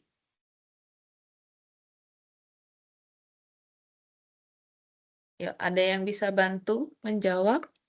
Pendanaan perusahaan itu lebih bagusnya dari hutang atau dari saham?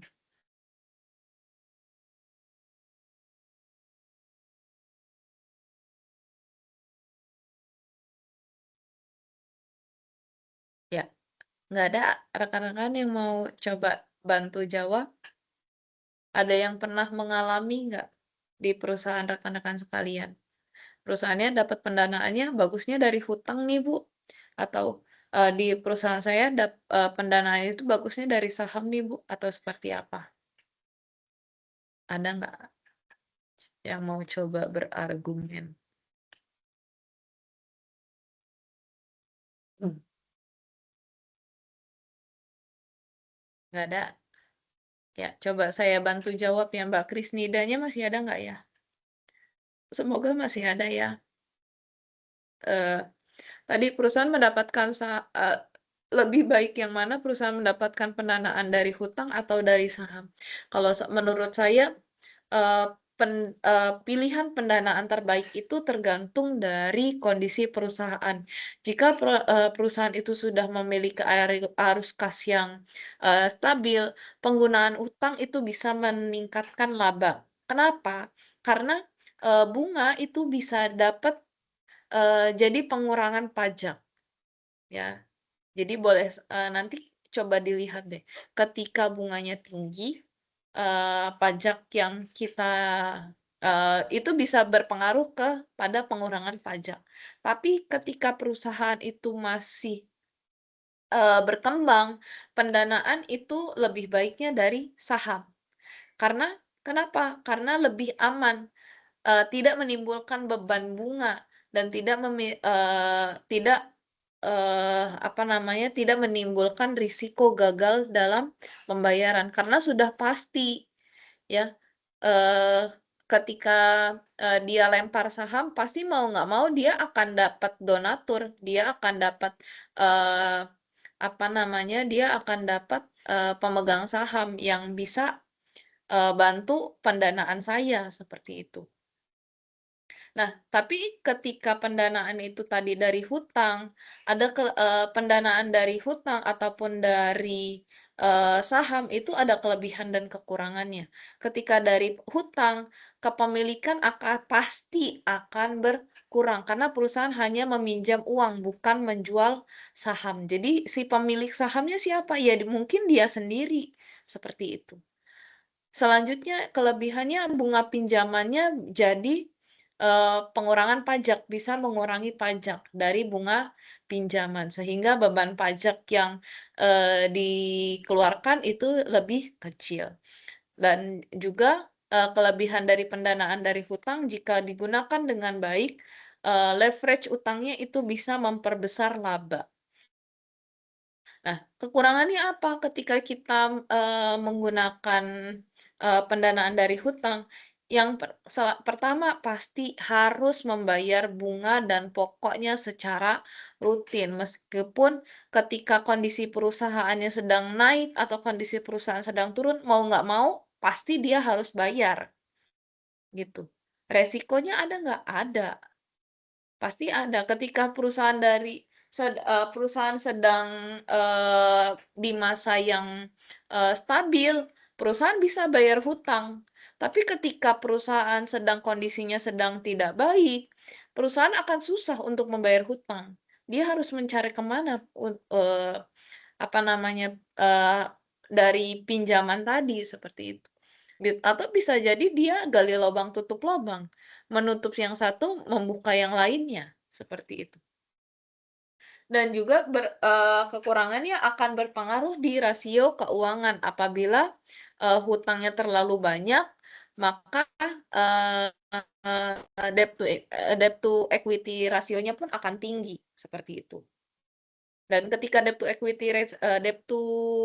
equity rasionya tinggi, maka, earning per share-nya pun akan berpengaruh, seperti itu. Nah, kelebihan dengan, pendanaan dari saham, itu tadi, tidak perlu bunga cicilan karena modalnya sudah dari investor, dari si pemegang saham. Risiko gagal bayarnya juga kecil, dia tidak perlu memikirkan untuk membayar hutang. Terus perusahaan juga bisa tenang, secara kasnya pasti akan ada terus. Investor pasti akan terus masuk terus, seperti itu. Dan juga cocok untuk perusahaan yang baru sedang berkembang, ketika menggunakan sistem pendanaan dari saham. Tapi ada juga kekurangannya. Kekurangannya apa? Pemilik sahamnya banyak. Ya, misal contoh tuh dari soal tugas yang kedua, ada 200.000 lembar saham yang harus diberikan. Ya berarti di situ ada 200.000 orang yang pegang saham perusahaan kita sebagai investor di perusahaan kita. Terus apalagi kekurangannya? Kita harus bagi laba, harus bagi keuntungan sama investor yang sudah pegang saham. Keputusannya bisa dipengaruhi oleh pemegang saham. Ketika pemegang saham punya keputusan A, mau nggak mau perusahaan akan ikut. Seperti itu. Terus proses penerbitan saham ini bisa lama dan mahal. Jadi, jika perusahaan stabil dan mampu membayar bunga, pendanaan dari utang itu bisa lebih efisien. Tapi jika perusahaan itu baru berkembang atau belum stabil, pendanaan lebih baik dari saham. Lebih aman karena tidak menimbulkan kewajiban bunga. Seperti itu. Kira-kira rekan-rekan ada yang mau berargumen dari pertanyaan ini? Tidak ada? Saya lanjut ke pertanyaan dari Mbak Syifa Nur Afia. Bu, izin bertanya, bagaimana cara memantau dan mengevaluasi kinerja keuangan bisnis untuk memastikan tujuan keuangan itu tercapai? Kira-kira gimana tuh cara mantaunya? Ya, kinerja perusahaan itu bisa terpantau kan tadi dari laporan keuangan. Ketika kondisi laporan keuangannya baik, artinya perusahaan sedang dalam kondisi yang baik. Atau gimana cara kita memantaunya? Bisa kita lihat dari laporan keuangan tadi, dari laporan laba ruginya, dari laporan neracanya, dari laporan arus kasnya. Nah, dari laporan itu bisa terlihat apakah perusahaan itu menghasilkan laba, apakah perusahaan itu menjaga likuiditasnya, apakah perusahaan itu mampu mengelola aset, dan apakah perusahaan mampu mengelola utangnya dengan baik. Dan juga kita bisa mengetahui cara memantaunya, itu bisa dilihat dari 4 analisis rasio keuangan tadi. Ada rasio likuiditas, rasio profitabilitas, ada juga rasio solvabilitas, dan rasio aktivitas. Terus juga kita bisa membandingkan kinerja dengan target atau anggaran. Kita bisa membandingkan dari rencana keuangan sama yang sudah ditetapkan di awal tahun dengan laporan anggaran di akhir tahun, apakah sesuai apa enggak? Apakah sudah berjalan atau enggak? Jadi kita bisa analisis dari situ. Apakah ada biaya yang terlalu tinggi atau penjualannya menurun atau ada faktor-faktor lain yang menyebabkan rencana anggaran atau budgeting-nya tidak tercapai. Terus kita bisa juga lihat dari evaluasi tren analisis. Kita mengamati bagaimana perkembangan keuangan dari waktu ke waktu, dari tahun ke tahun. Dari tahun misalkan sekarang 2025, kita kilas balik di tahun dari 2020, 2021 ke 2022, ke 2023, ke 2024 sampai dengan sekarang, bagaimana track record-nya? Apakah ada peningkatan atau ada penurunan laba bahkan dengan aset atau adanya efisiensi? Terus bisa juga kita lihat dari audit secara internal maupun secara eksternal. Ini tujuan audit itu untuk memastikan data keuangannya apakah sudah akurat, apakah sudah sesuai dengan standar atau belum. Tujuannya adalah untuk mencegah terjadinya kecurangan atau penyimpangan dana. Yang biasanya ada nggak sih korupsi-korupsi yang ada, misalkan gitu, itu bisa terlihatnya dari audit itu. Terus bagaimana cara yang selanjutnya bisa kita lihat dengan menetapkan dan meninjau ulang tujuan keuangan. Pastikan tujuan keuangan itu seperti laba, efisiensi biaya, itu masih relevan ya dengan kondisi bisnis bisnis sekarang ini. apakah apakah laba yang dihasilkan itu menunjukkan kondisi perusahaan stabil atau tidak gitu. Jadi jika itu tidak tercapai, maka perusahaan perlu memperbaiki strategi. Seperti apa strategi selanjutnya? Jadi, kalau saya simpulkan cara memantau evaluasi kinerja keuangan bisnis itu bisa dilihat dari analisis laporan keuangannya secara berkala, menghitung rasio keuangannya, membandingkan hasil, aktualisasi anggaran dengan, rencana anggaran yang telah ditetapkan. Selain itu, kita bisa lihat dari perusahaan itu juga melakukan evaluasi tren keuangan atau tidak, audit internalnya seperti apa, peninjauan ulangnya terhadap, tujuan keuangan itu apakah sudah sesuai atau belum, ada tidaknya strategi bisnis yang, bisa disesuaikan dari adanya, laporan keuangan yang sudah disampaikan atau laporan keuangan yang sudah diberikan seperti itu. Ini untuk, pertanyaan yang tadi bagaimana cara memantau dan mengevaluasi. Silakan rekan-rekan kalau ada, yang mau, berpendapat sebelum saya masuk ke, pertanyaan berikutnya. Kita masih ada setengah jam ya, jadi waktu to web itu harus 2 jam minimal.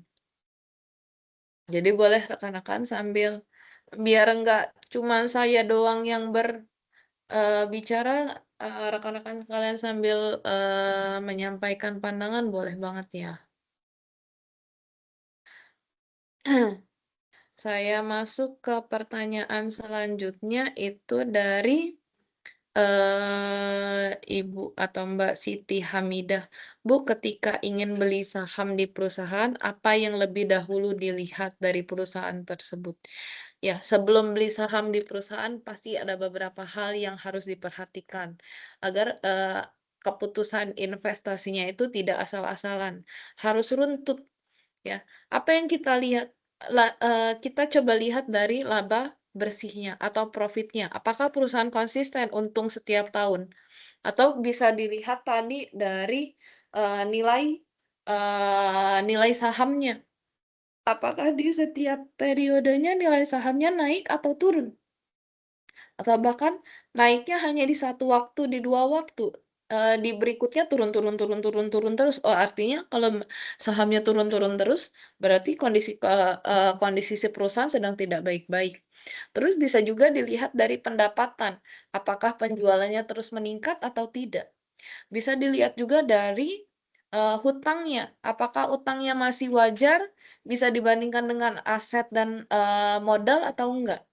Atau tadi, bisa dilihat dari, apa namanya, price earning ratio yang menunjukkan mahal atau tidaknya harga sahamnya.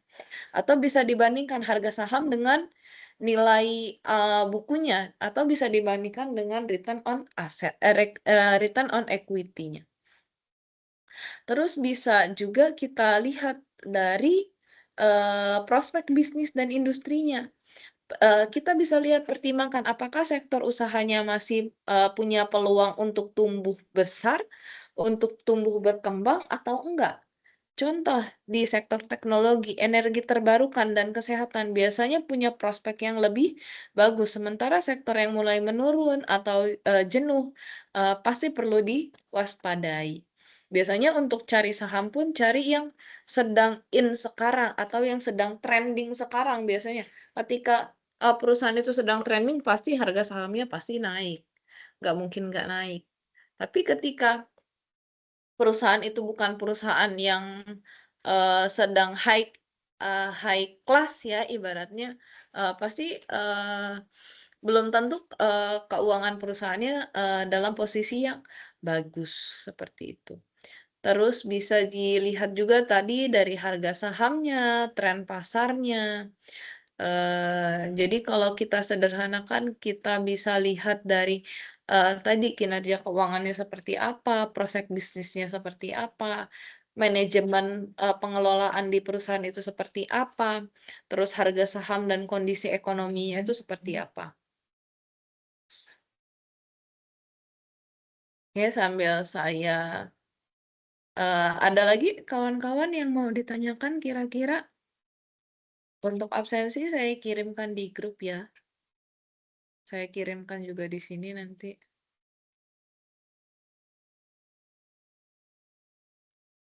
Saya masuk ke pertanyaan berikutnya, masih ada 20 menit. Kalau nanti ada yang tidak terjawab, saya mohon maaf ya. Pertanyaan dari Mbak Nurul Hayati. Ada pertanyaan, izin bertanya Bu, jika perusahaan mengalami laporan keuangan yang tidak baik, itu kan pasti akan susah mencari dana pinjaman atau dari investor. Bagaimana cara perusahaan tersebut mencari investor yang mau bekerja sama dengan perusahaannya? Eee, Caranya, gampang sih, nggak terlalu sulit. Bisa kita lihat kan, kinerja keuangan kita. Yakinkan investor bahwa keuangan kita sedang bagus kok. Kalau perusahaan punya laporan keuangan yang kurang baik, memang pasti akan sulit dapat pinjaman dari bank atau, sulit untuk mendapatkan investor yang baru. Tapi bukan berarti tidak mungkin, ada banyak strategi yang bisa dilakukan. Yang pertama tadi, transparansi laporan keuangan, jujur-jujuran. Gimana kondisi keuangan saat ini? Apakah sedang dalam kondisi yang bagus atau tidak? Selanjutnya kita bisa buat, rencana perbaikan. Perusahaan perlu menunjukkan bahwa punya strategi untuk bangkit. Apa strategi, yang apa namanya, yang disampaikan oleh, perusahaan?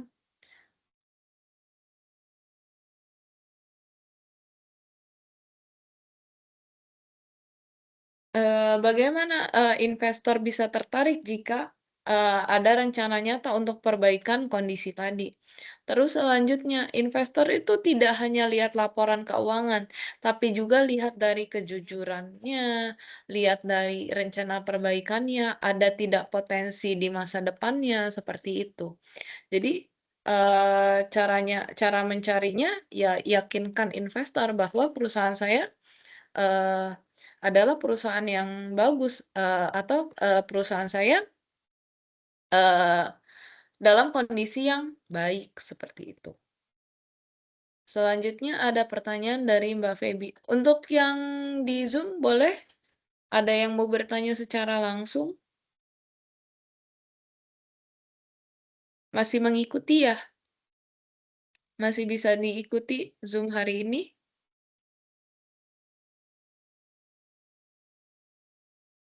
Oke, untuk pertanyaan dari Mbak Feby Aryani. Bu, cara kita sebagai karyawan perusahaan dapat mengidentifikasi tanda-tanda ketidaksehatan dalam bisnis melalui kinerja laporan keuangan itu seperti apa? Jadi kalau kita seperti, anggapkan kita sebagai karyawan, kita bisa mengidentifikasi tanda-tanda itu melalui analisis sederhana dari laporan keuangan. Ya, ada 3 utama. Tadi kan ada 3 laporan utama, ada laporan bisa kita lihat dari laporan laba ruginya, bisa kita lihat dari, laporan neracanya, bisa kita lihat dari laporan arus kasnya. Eee, Laporan laba rugi, ada nggak sih penurunan laba secara terus-menerus? Ada nggak sih, rasio beban terhadap, peningkatan dari efisiensi itu? Sebagai karyawan kita penting untuk membaca laporan keuangan secara berkala, untuk memperhatikan tren atau, trennya sedang naik atau turun, dan menghubungkan dengan kondisi operasional perusahaan jika, banyak indikator yang menunjukkan terjadinya penurunan itu bisa jadi, tanda bisnis sedang tidak sehat dan perlu adanya strategi, ke depannya supaya si perusahaan ini bisa sustainable atau bisa tumbuh seperti itu. Biasanya apa Mbak, pertanyaan dari Mbak Rizka, biasanya pembagian laba saham itu ada jangka waktunya atau bagaimana? Biasanya ada jangka waktunya. Jangka waktunya itu tergantung, ada yang pembagian sahamnya itu per bulanan, ada yang dia bagi sahamnya itu per 3 bulan, ada yang dia bagi sahamnya per 6 bulan, dan ada juga yang bagi sahamnya per tahun. Bahkan kadangan ada yang bagi sahamnya per 2-3 tahun sekali, misalkan seperti itu. Selanjutnya silakan, ada lagi rekan-rekan yang mau bertanya untuk di sesi tanya jawab. Untuk di kolom chat sudah cukup, nggak ada yang banyak bertanya. Ibu izin Ya, boleh silakan. untuk absen di Tuton bagaimana nggih, Ibu? Untuk absen itu tadi saya sudah kirim di itu ya, sudah kirim di grup untuk absensi. Untuk di apa namanya di web itu untuk di e-learning itu nanti saya yang akan ngisi hasil dari absen di yang saya kirim gitu. Jadi Baik, silakan Ibu, terima rekan-rekan kasih. tetap isi absensi, hadir atau tidaknya. Terus untuk di absensi itu apa namanya dimintakan saran dari rekan-rekan sekalian untuk web berikutnya itu seperti apa.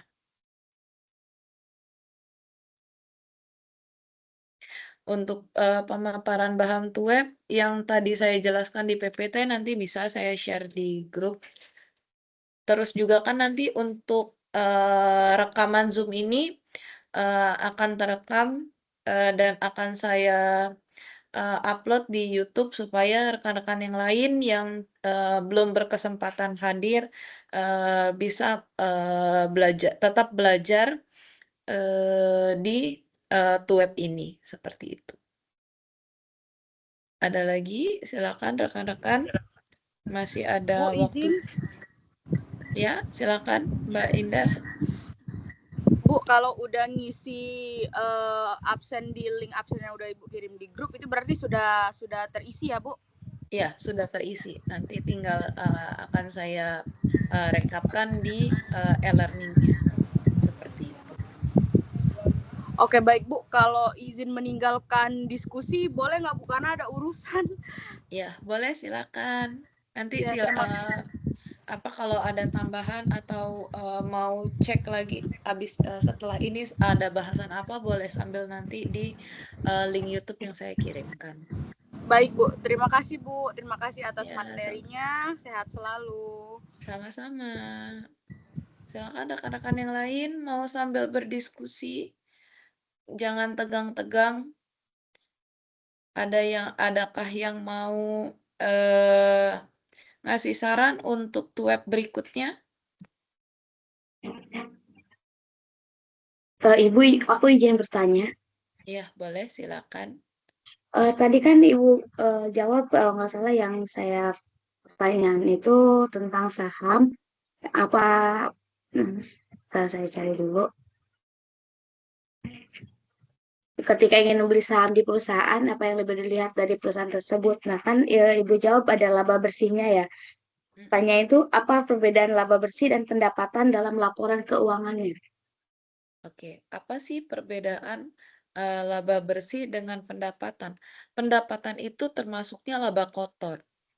Laba yang ketika kita kita mendapatkan kita mendapatkan hasil dari penjualan. Ketika kita dapat hasil dari penjualan, itu belum tentu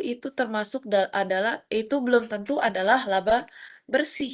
Itu masih laba kotor. Karena masih ada biaya-biaya, masih ada beban-beban yang harus dibayarkan. Contohnya tadi di contoh tugas 1 ya, di soal nomor 2 kalau tidak salah. Itu kan dimasukkan adanya pajak. Kita punya perusahaan pasti akan selalu untuk membayar pajak. Nggak mungkin tidak bayar pajak. Nah, bayar pajaknya dari mana? Dari pendapatan yang sudah didapatkan itu. Nah, pendapatan yang sudah didapatkan itu dikurangi dengan beban-beban yang sudah dikeluarkan perusahaan, dikurangi juga dengan pajak yang sudah dikeluarkan perusahaan, baru itulah yang disebut dengan namanya laba bersih, seperti itu. Oke, baik Bu, terima kasih. Sama-sama. Adakah lagi? Kita masih ada 10 menitan. Jadi tadi pendapatan itu juga termasuk dari pendapatan itu kan adalah berapa banyak uang yang masuk ke perusahaan dari hasil penjualan. Sedangkan laba bersih adalah berapa banyak keuntungan yang benar-benar tersisa dari semua biaya yang sudah dikeluarkan.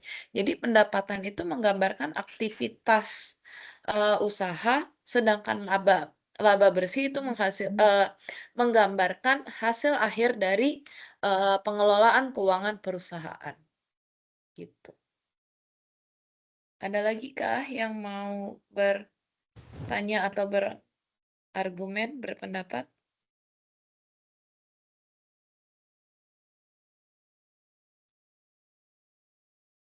Ibu, mohon maaf, mau bertanya. Iya, boleh, silakan.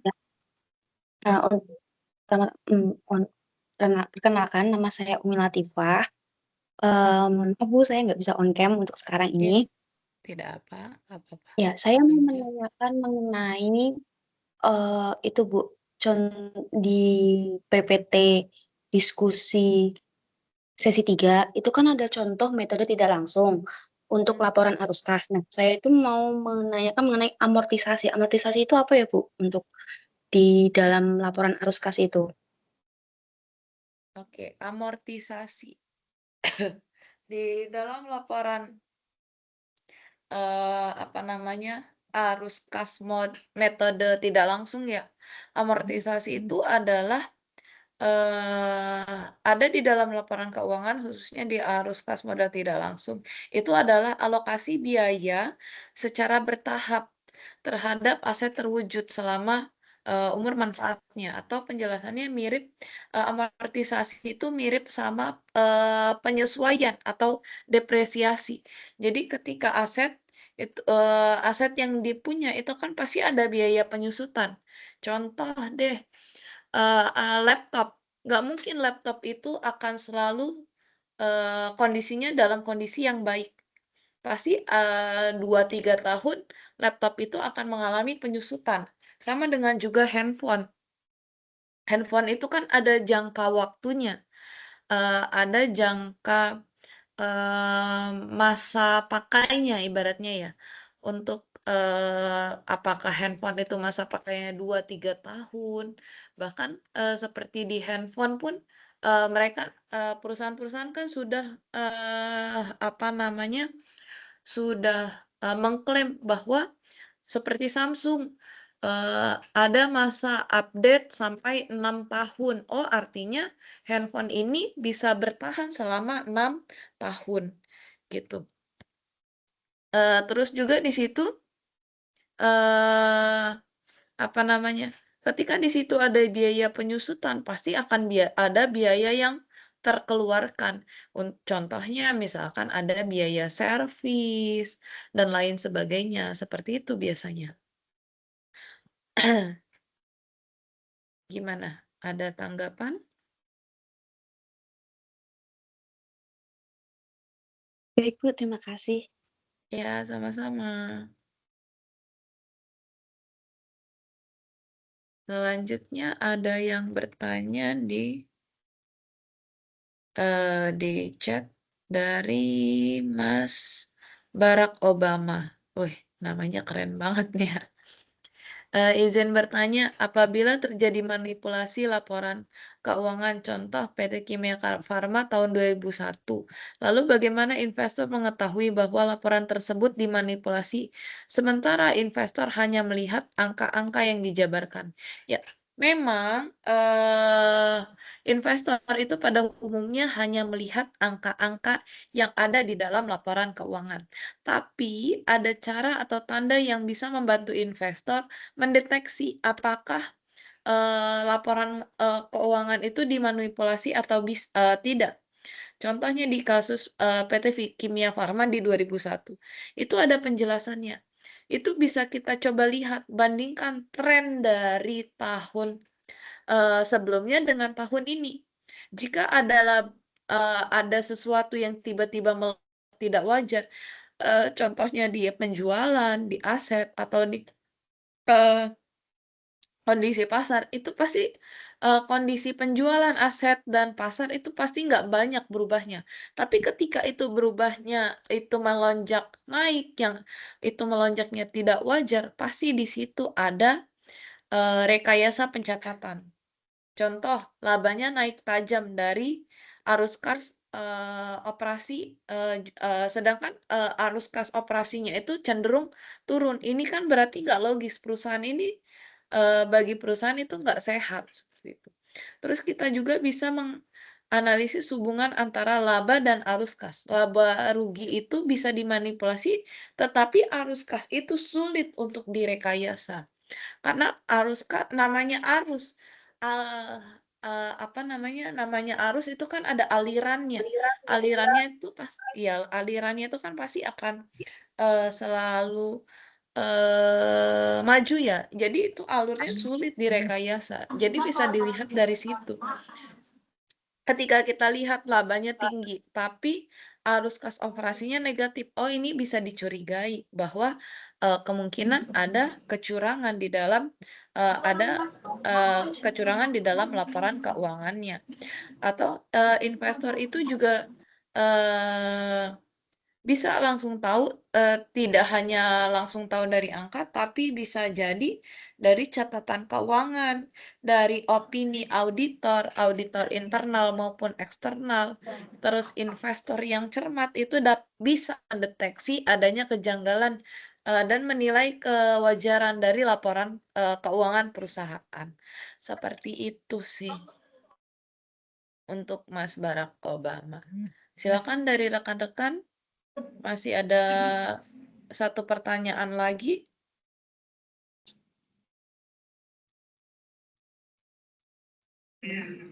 Boleh satu pertanyaan lagi sebelum kita akhiri?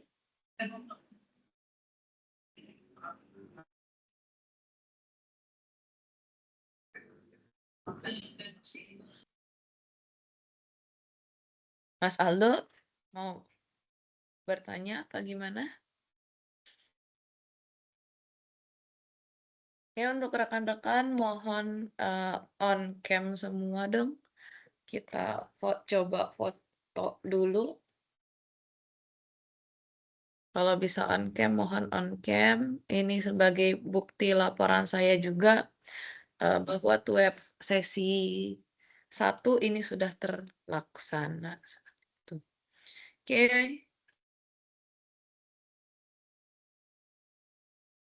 Adakah yang bisa on cam? Boleh on cam dulu sebentar.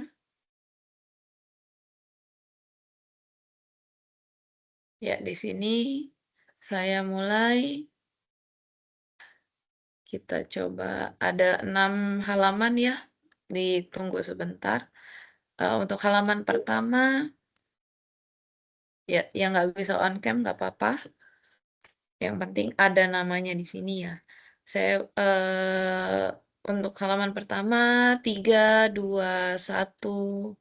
Terima kasih. Lanjut di halaman kedua. Tunggu ya, ini ada 6 halaman.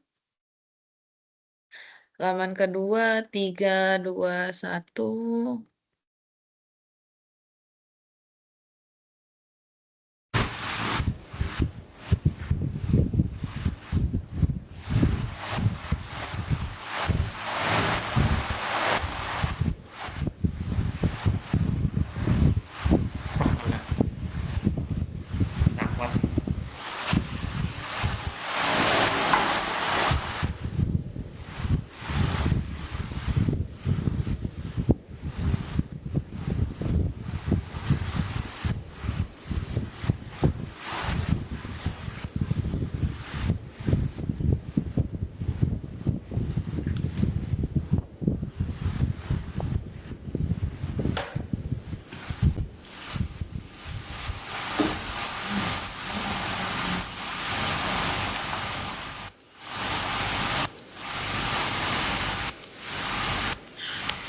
Panen sih. Penting ini lebih.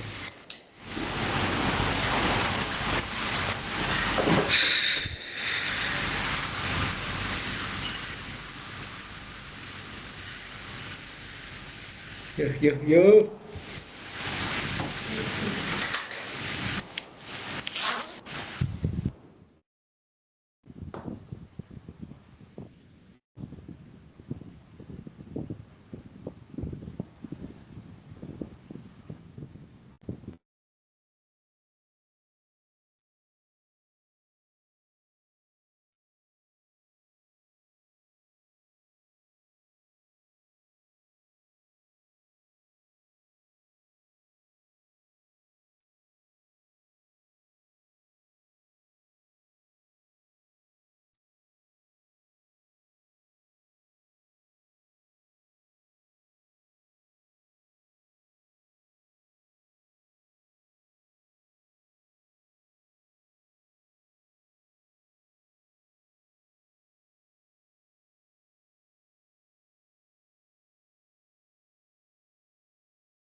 Keluar belum ya?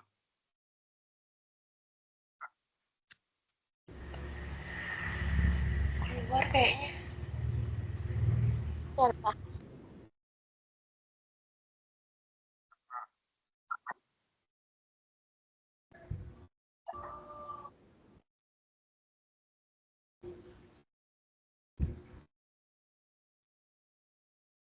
Ya, nggak ada lagi ibunya deh. Kayaknya sih berusaha masuk lagi.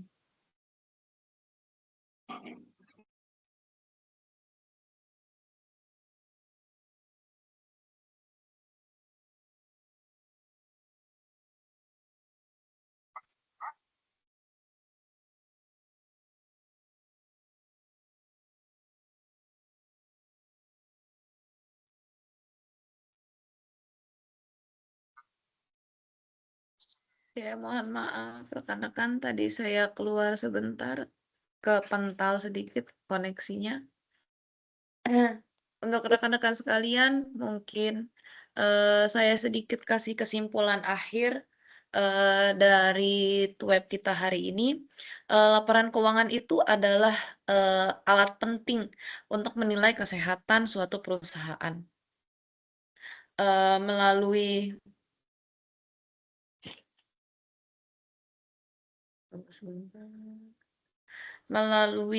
analisis terhadap laporan laba rugi, neraca, arus kas, ini kita dapat mengetahui apakah perusahaan itu sedang dalam kondisi yang sehat atau mengalami masalah keuangan. Penurunan pendapatan, meningkatnya utang, arus kas yang negatif, serta rasio-rasio keuangan yang menurun, itu bisa menjadi tanda-tanda ketidaksehatan suatu bisnis. Oleh karena itu, memahami laporan keuangan membantu karyawan dan manajemen untuk mengambil sebuah keputusan. Strategi apa yang tepat agar perusahaan ini tetap bisa stabil, efisien, dan mampu berkembang secara berkelanjutan. Mungkin itu yang bisa saya sampaikan, lebih kurangnya saya mohon maaf. Apa namanya, masukan dari kawan-kawan terkait dengan web berikutnya, saya tunggu di absensi. Terima kasih buat rekan-rekan sekalian, saya akhiri. Wassalamualaikum warahmatullahi wabarakatuh. Waalaikumsalam warahmatullahi wabarakatuh. Waalaikumsalam. Terima kasih, Ibu. Terima kasih, Bu. rekan-rekan Terima semua. kasih. Salam kenal. Semoga sehat selalu.